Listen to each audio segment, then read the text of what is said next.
Chapter 8. Whose Worldview? 2 decades ago, fundamentalist Christians began taking their children out of the public schools. Lutherans, Roman Catholics, and Dutch Reformed parents had long maintained parochial, church-run schools as essentially immigrant cultural protective institutions. But evangelical Christians had always regarded the public schools as their schools. The Roman Catholics had agreed with them, which is why they had set up parochial schools. In the mid-1960s, a growing number of evangelicals figured out what they should have known from 1830 onward, that the public schools were designed by humanists for the purpose of destroying Christian civilization. Horace Mann had said so openly when he designed them in the 1830s, and by 1965, even a few of the victims had begun to catch on. A new Christian school starts every 3 days, according to one estimate. They may be small, but so are termites. Eventually the termites win, and the house collapses. That's what's happening to public schools in America. Within the last decade, homeschooling has swept across the country. Over 1 million families now have their children in some kind of homeschool program. The public schools have taken heavy losses because droves of the best and the brightest have left. More to the point, the principled and the disciplined have left. Public educators have become outraged. The result? Secular education has tried to stretch the compulsory education laws to force children into their schools. How? The failure of the family. The logic works this way. The state requires children to be educated. The state uses tax money to create educational institutions for these children who are compelled to be educated. The state pays, so the state can legitimately determine what gets taught. Finally, all children are supposed to attend state institutions. If something sounds wrong with this syllogism, good. To help everyone see what's wrong with its logic, let's add the word religious to education. The state requires children to be religiously educated. The state uses tax money to create educational institutions for these children who are compelled to be religiously educated. The state pays, so the state can legitimately determine what religion gets taught. Finally, all children are supposed to attend state religious institutions. What's wrong with this picture? Isn't it true that children need religious education to be good citizens? Of course it's true. We also know that some parents just won't give their children the proper religious instruction.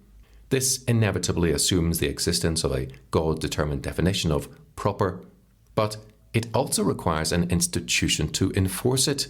The question is, which institution? Furthermore, we know that other parents are thoughtless and won't spend the money to buy good religious education for their children.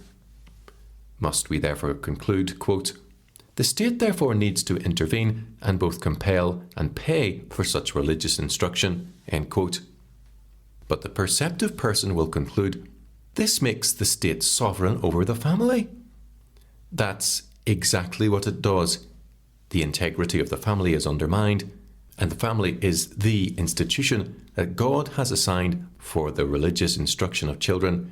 Deuteronomy chapter 6, verses 6 and 7. It is the family which is to determine what proper religious instruction is for its children, for better or worse. A perceptive person will therefore conclude, quote, it's not worth the risk. Don't ever allow the state to compromise the family to this extent, no matter how many parents aren't giving proper religious instruction to their children, end quote. In short, hands off. The sales job. State education propagandists have told us that some parents will inevitably fail to teach their children the basics of non-religious, so-called, education. They are arguing that state compulsion is the necessary motivator, for so many parents will otherwise fail to act responsibly, that the state is forced to create a compulsory school system. Let me ask you a question. How could anyone sell this idea to a nation of illiterates? How could state education promoters get taxpayers to finance the schools if the taxpayers didn't believe in paying for education? It's ridiculous. The only voters who would accept such an argument have already decided in favour of educating their children. To get a majority behind such a programme of compulsory state education, you would first have to find voters who already, overwhelmingly, were literate and who were interested in educating their children. In short, the humanists made this appeal to people who had not abandoned their family responsibilities to educate their children. Violating sphere sovereignty. The problem in both examples of state-financed education, religious education or day school education, is that the state wants to set the standard for everything, beginning with compulsory education. If state compulsory religious education is wrong, then state compulsory day school education is equally wrong. If the state shouldn't get involved in educating children religiously because this is exclusively a family responsibility, then it must also be prohibited from getting involved in day school or college or university education. The principle of family authority and family responsibility must be maintained. There is one legitimate exception to this prohibition: the nation's military academies. The state is buying future officers. It could probably buy them cheaper by hiring private firms owned by retired officers to perform this training, but that's a political military decision. Once, however, that state compulsory education of any kind is conceded by the Christian, he is trapped. The Christian is already operating by the state's standard. Sadly, arguments in Christian circles concerning education usually begin with the assumption that the state can compel. But if this assumption is abandoned, then the state is taken out of the business of education. Its standard is completely removed. Why? Whoever writes the, quote, compulsory education, unquote, laws will inevitably have to define education. State officials are just about always going to define education in terms of state needs for education. The only exception would be if the state officials are Christians. If they are, then there would be no need for the state to define anything, because they would push it out of the education business. The state simply has no biblical justification for compelling people to be educated. Tyranny is worse than education, and people educated under tyranny still have a slave mentality. So, if the state sets the standard, then private education is destroyed. The question of, quote, who owns education, unquote, has already been answered. And the humanist answer is the state. Court case. In Ohio versus Wisner, 1976, the state has ruled that minimum, quote, standards are so pervasive and all-encompassing that total compliance with each and every standard by a non-public school would effectively eradicate the difference between public and non-public education, and thereby deprive these appellants of their traditional interest as parents to direct the upbringing and education of their children, end quote. In another place, this same ruling also said, quote, the real question here is not what is the best religion, but how shall this best religion be secured? I answer, it can best be secured by adopting the doctrine of the 7th section of our own Bill of Rights, and which I summarise in 2 words by calling it the doctrine of hands off. Let the state not only keep its own hands off, but let it also see to it that religious sects keep their hands off each other. This is the golden truth which it has taken the world 18 centuries to learn, and which has, at last, solved the terrible enigma of, quote, church and state.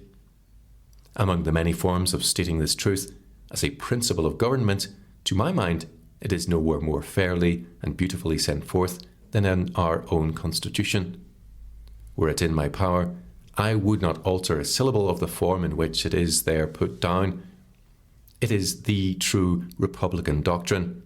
It is simple and easily understood. It means a free conflict of opinions as to things divine, and it means masterly inactivity on the part of the state, except for the purpose of keeping the conflict free and preventing the violation of private rights or of the public peace." End quote. Let's consider something else. Education is not the primary issue. Dominion is the real point of tension. If Christians are allowed to educate their children the way God commands, then they will dominate society. Let's get this clear from the beginning.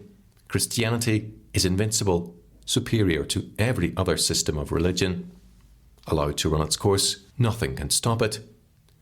Why do you think secular educators desperately want control of Christian children? Why do you think the state runs all the schools in communist countries? It's a matter of indoctrinating the children of the state's enemies with a foreign world and life view. A world and life view is a grid through which everything is understood. The power to form a young person's worldview is the heart of education. This has been understood since John Dewey, one of the founders of public education, first signed and advocated the Humanist Manifesto. It's time Christians learned this as well. The bottom line of education. The bottom line of education is the answer to this question. Whose world and life view? Christian parents are fighting an environment that imports a competing worldview called humanism. Humanists understand this point. They know if they can take children away from their Christian family upbringing, the Christian worldview can be undermined. The past 100 years of education proves the point. The best book on this subject, a study of the 25 major pioneers of, quote, progressive education, unquote, is R.J. Rushdoony's The Messianic Character of American Education, published as far back as 1963. It has now become the Bible of the defenders of the Christian day school. Christian education, whether home or school, keeps the child in a moral environment that reinforces the complete Christian perspective. No matter how defective, the children still hears a more consistent Christian worldview. Some people think it is better for Christians to be exposed to a humanistic worldview at an early age. I know a man who bought this bill of goods. He took his 10-year-old son out of a Christian school and put him into the local public school. The English teacher assigned a theme. The students were supposed to write on a contemporary rock star, the list having been furnished by the teacher. The young man knew enough to perceive that his selection was limited to pagans. He asked the teacher if he could use a contemporary Christian singer. The teacher said, "No, because you need to broaden yourself." The boy responded, "But I've never even heard some of these musicians." The teacher smiled and took the opportunity to say, "Well, you'll just have to listen to them and write about what you hear." Why was the teacher so inflexible? She wanted to shatter the boy's traditional world and life view at age 11. Don't think public educators fail to understand this. That's why they're fighting so hard to stop Christians from sending their children through Christian education. It's only Christians who fail to understand this. Christians who are looking for a way to justify their tuition-saving decision to place their children in a totally hostile religious and moral environment. After all, it leaves extra money for important things like a new stereo system or a vacation. Moses states clearly whose worldview is to be taught.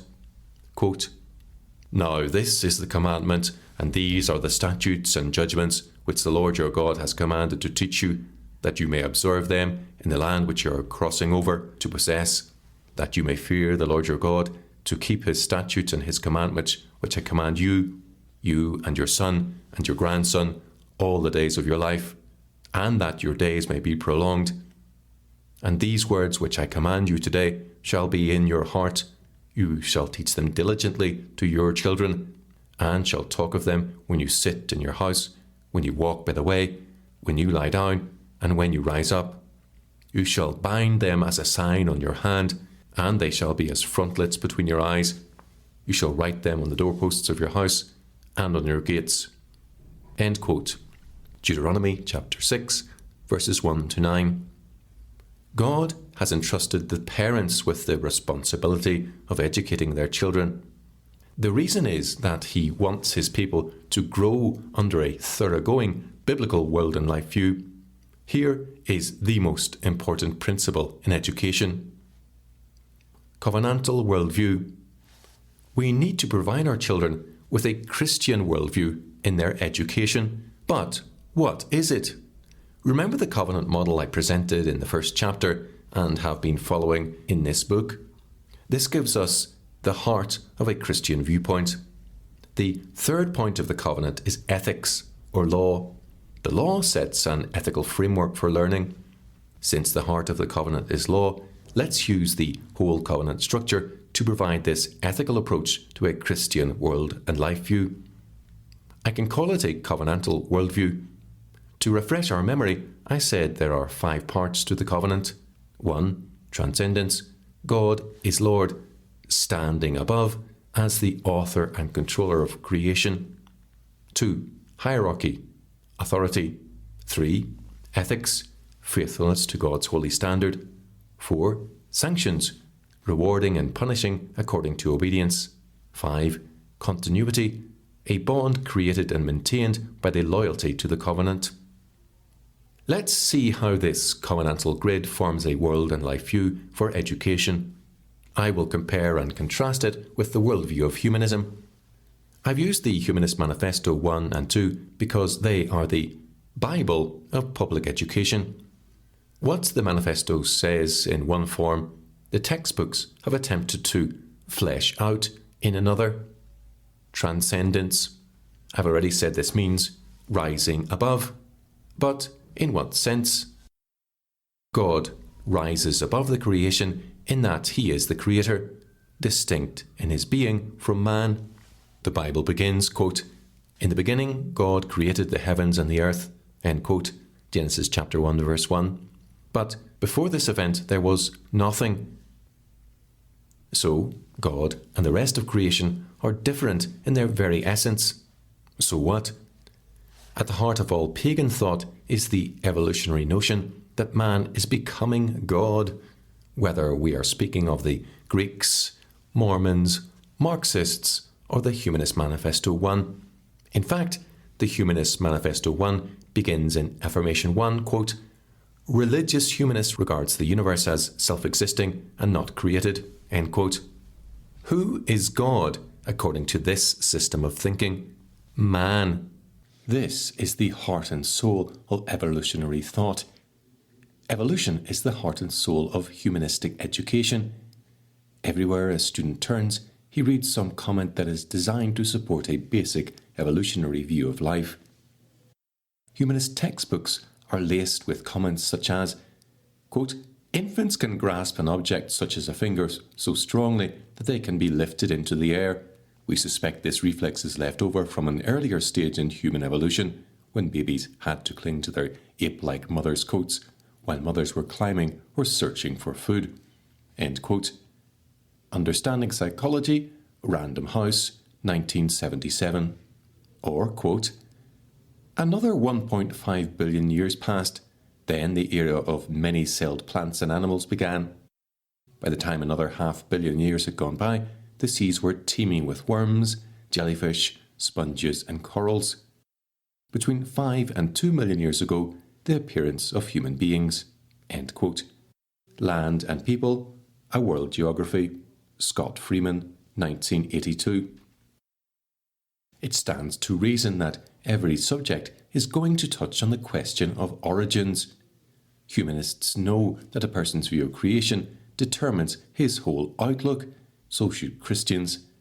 Transcendence is either placed in God or man. When transcendence is viewed in some other location than God, man becomes God in his own eyes.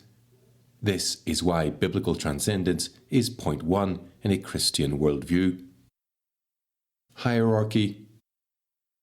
After transcendence comes the whole question of authority. Christianity says that God establishes a hierarchy of authority that reflects his transcendence. These earthly leaders all represent him: the father in the home, the elder, bishop or pastor in the church, and the magistrate in the state. Humanism also recognises the importance of this issue. The Humanist Manifesto 2, Principle 1 says, quote, "Too often traditional faiths encourage dependence rather than independence, obedience rather than affirmation, fear rather than courage." End quote. Principle 5 also states, quote, "We believe in maximum individual autonomy consonant with social responsibility. The possibilities of individual freedom of choice exist in human life and should be increased." End quote. Public school textbooks follow this same line of thinking in numerous examples.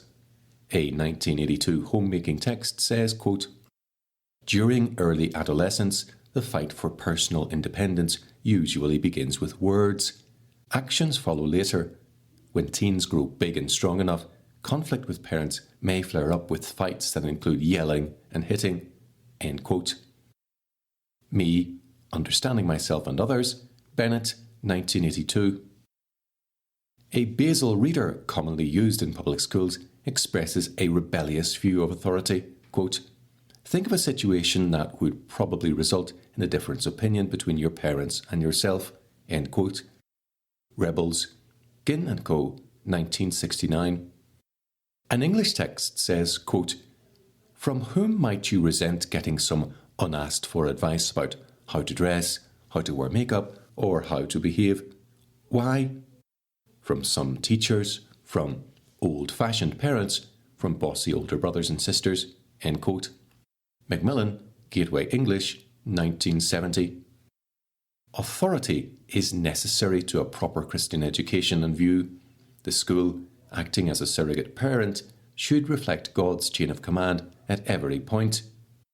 When the student responds obediently to the instructor, he should understand that he is responding to God's representative, hired by his parents. To rebel is to revolt against God. Humanism places final authority in self. Man is believed to be autonomous and totally unaccountable. His system says there is no God, so ultimately there is no basis for submission except for brute power, tyranny, or anarchy. The person with the biggest stick is the leader. Ethics. Christianity teaches that God's law is the basis of all authority and life. There is an absolute standard of right and wrong. It used to be that virtually every child learned these. Why? Children need to learn the ethical boundaries of life. If they don't, then they will never be able to make good decisions. Humanism sets out to destroy the biblical standard. It hates the Ten Commandments so badly that they are not even allowed to be posted on any public building. The Humanist Manifesto 2 says, quote, "We reject all religious, ideological, or moral codes that denigrate the individual, suppress freedom, dull intellect, dehumanize personality." End quote. And in public school textbooks, there are such examples as the following from a grade 3 textbook discussing, quote, "talking about your own ideas."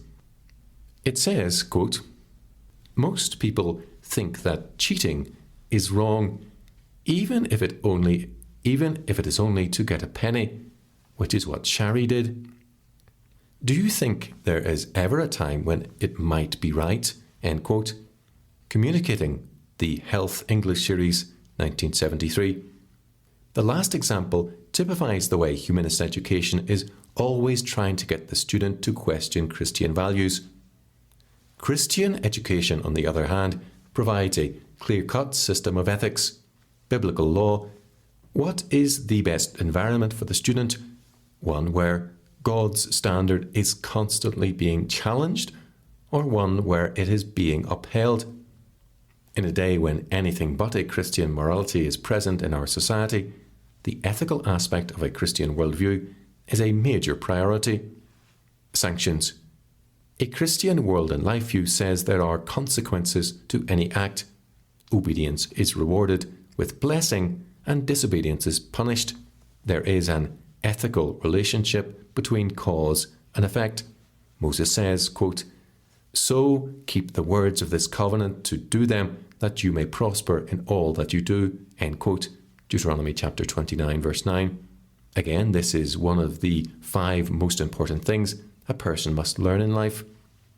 Humanism, however, teaches that there are no lasting consequences to immorality, not even a hell where people are eternally punished.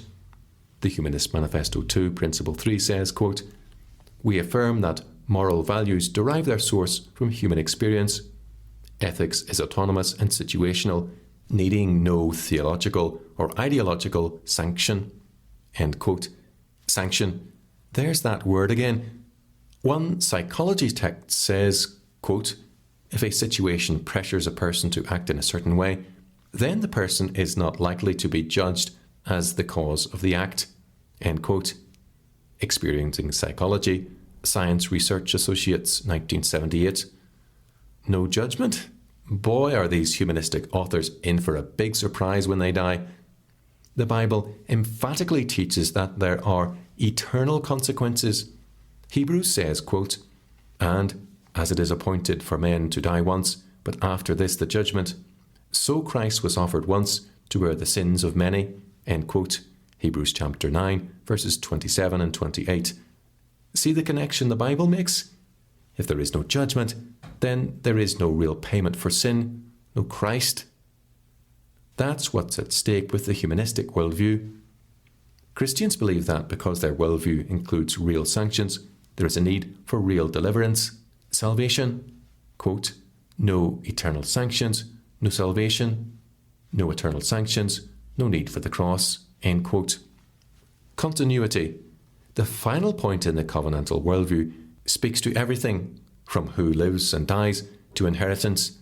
Continuity is the bond between people and everything. Scripture says the bond that holds life together is the covenant. Break it, and death results, destroying the bond and incurring the judgment of God. Let's take as an example, God says, quote, "Whoever sheds man's blood, by man his blood shall be shed, for in the image of God he made man." End quote. Genesis chapter 9, verse 6. If a man breaks another's continuity with life by murdering him, then he has to die, losing his bond with the living. Humanism tries to put continuity someplace other than faithfulness to God's word. Using the same example of death, the Humanist Manifesto 2, Principle 2 says, quote, "Promises of immortal salvation or fear of eternal damnation are both illusory and harmful. There is no credible evidence that life survives the death of the body. We continue to live in our progeny and in the way our lives have influenced others in our culture." End quote. Then, in a story out of a public school grade 5 social studies text, humanism views continuity with life and death much differently from Holy Scripture. In a tale about an Eskimo, we read, quote, "He was to save his own life by eating his wife. At first he only cut small pieces from her clothing and ate them. She ran for her life, and then it was as if Tunek saw her only as a quarry that was about to escape him. He ran after her and stabbed her to death. After that he lived on her, and he collected her bones in a heap." End quote. Man, A Course of Study, 1970. See the difference? Continuity with life is based on the Word of God in Christianity. But in pagan religions that communicate the message of humanism, like the horrible story above, continuity with life is according to disobedience. The one who breaks God's law and murders another is the one who lives. So, the world and life view of the Bible is covenantal. The final point of God's system is continuity. Christianity teaches that the true heirs of life will be Christians. The ones who get disinherited are the unbelievers. Summary. In this chapter, I ventured into the heart of Christian education, the proper world and life view. Whose worldview? God's or man's? 1. I began with a discussion of the presumed failure of the family to educate. The state has sold the family a bill of goods. In compulsory education laws, the state has convinced parents that it has the right to write these, but there could be no compulsory education laws if there weren't parents who already believed in educating their children. But the key here is that the one who writes compulsory education laws has the right to define education. 2. I use the Ohio versus Wisner court case to show that the power to define is the power to determine what world and life view will be taught. 3. The bottom line of being able to teach a certain worldview is the moral environment around the child. 4. I use the covenantal model to outline the proper world and life view. Along the way, I try to use examples from public school textbooks to show that the humanistic worldview is diametrically opposed to Christianity. But someone might raise the question, quote, if there is no state compulsory education, then where's the guarantee of literacy? End quote. In other words, quote, won't educational level drop if the state gets out of education? End quote. And, quote, if the state is pulled away from the family in this area, won't the family be defenceless in our society? End quote. These are legitimate questions. In the next chapter, we want to answer the question, quote, who protects the family? End quote. The state? The church? Or is the family left to fend for itself? Let's see in the following pages.